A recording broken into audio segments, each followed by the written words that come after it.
Treasure Island. Chapter 9. It was very hot, and I was thirsty. The trees were near now. But before I could feel happy, I saw the Hispaniola sailing around. I was so thirsty that I did not know whether I would be happy or sad if the pirates found me. I watched the Hispaniola and saw that it went east, then west, then stopped. Then it did the same again and again. Nobody was sailing it. But where were the men? I thought if I could get onto the ship, I could return it to Captain Smollett. I started to paddle the boat, sometimes hitting waves, but slowly getting closer to the ship. As I got nearer, I saw nobody on the ship. It was so close that I could almost touch it. Suddenly, the wind changed, and the ship was almost on top of me.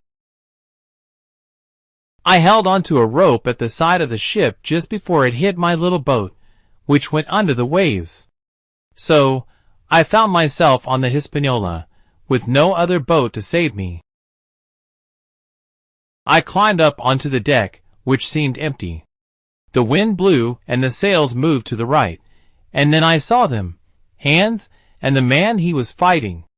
I thought they were both dead, but then Hans said weakly, "Water!" I went downstairs. The pirates had broken all the cupboard doors when they were looking for the map, and the floor was dirty with sand and mud from the island. I found some water and some food, which I put in my bag, and I went back to give the water to Hans. He drank all of it very quickly. "Are you hurt?"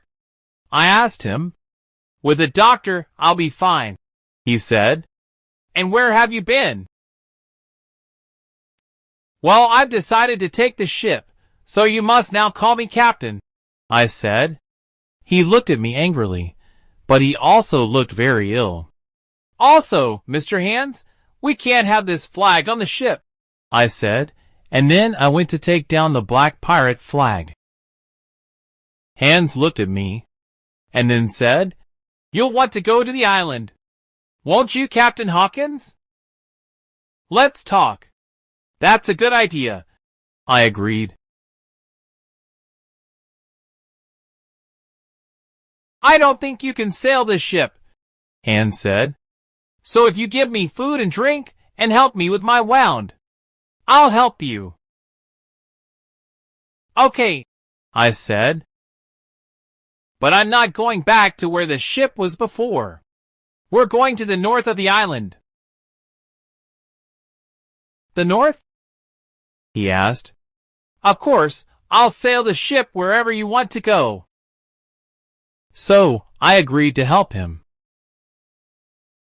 I found a bandage to put on his wound, and I also gave him some food and some more water. He soon looked better. He told me how to sail the ship.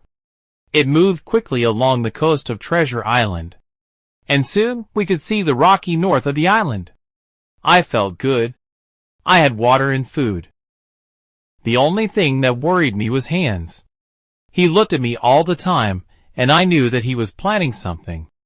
We arrived near the north of the island, and Hans told me how to stop the ship without an anchor. Then we sat down to eat. "Could you go downstairs and get me some more water?" he asked. I did not think for a minute that Hans was an honest man. He wanted me to leave the deck for a reason, but I did not know what this was. However, I also knew that Hans was not a clever man, so I agreed to go.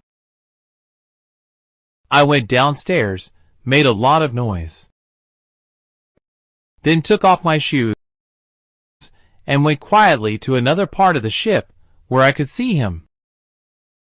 He was moving slowly and painfully across the deck, where he picked up a knife. He then hid the knife in his jacket and sat down where he was. Now I knew that he could move, that he had a weapon, and that he planned to hurt me. I did not know what he planned to do after that. but I knew that he could not hurt me until the ship stopped in a safe place near the island. I went back downstairs, put on my shoes, and returned with a bottle of water. Hans was sitting quietly, and took the bottle without saying thank you. Then he said, "Look, the wind has changed. If we move the ship now, we'll be safe." We had only 2 miles to go to the shore.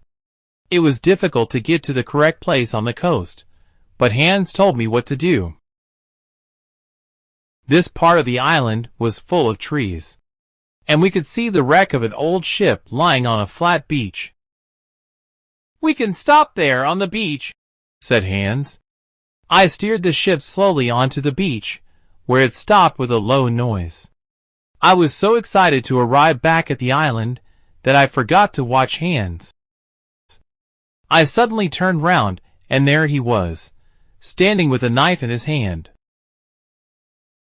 I cried out, and he jumped at me. I moved quickly to one side, and he fell on the deck.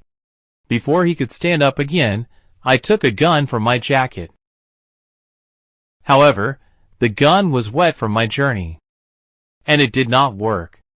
I was very angry with myself. I was surprised at how fast he could move with the wound in his leg. As he ran towards me, I got ready to run away from him again, and he stopped. I remembered a game that I used to play with my friends in Black Hill Cove. When one of us would try to catch the other, I was always good at this game, and I thought that I could easily run away from this older pirate with a bad leg. At that moment, a wave hit the Hispaniola. When the ship moved, we both fell over, and I nearly fell onto Hans. Before he could stand, I decided to climb up the mast of the ship, up in the sails. I had time to repair my gun, and soon it would be ready to fire again. Hans looked up at me and saw my plan. He, too, started to climb the sails, but he could only climb slowly because of his bad leg. Before he was near me, I had the gun ready. "If you come any closer, Mr. Hans, you will be dead." He stopped, and I could see he was thinking about what he could do. He said, "You've won." I started to laugh, thinking I was clever, when suddenly he threw something at me. His knife flew through the air and hit me in the shoulder. I was so surprised that, without knowing how, my gun fired. Hans gave a cry and fell down into the sea. I never saw him again. The knife passed through my shoulder into the wood of the mast, so I could not move. It hurt badly. It took a long time before I could think. When I finally looked at the knife, I saw that it only went through a small piece of skin. It was not difficult to take out. I climbed back to the deck and found a bandage for my wound. I was now alone on the ship, and it was nearly dark. I quickly took down all the sails I could reach, and then jumped down into the shallow water. I walked onto the sand, leaving the Hispaniola half on the beach and half in the water.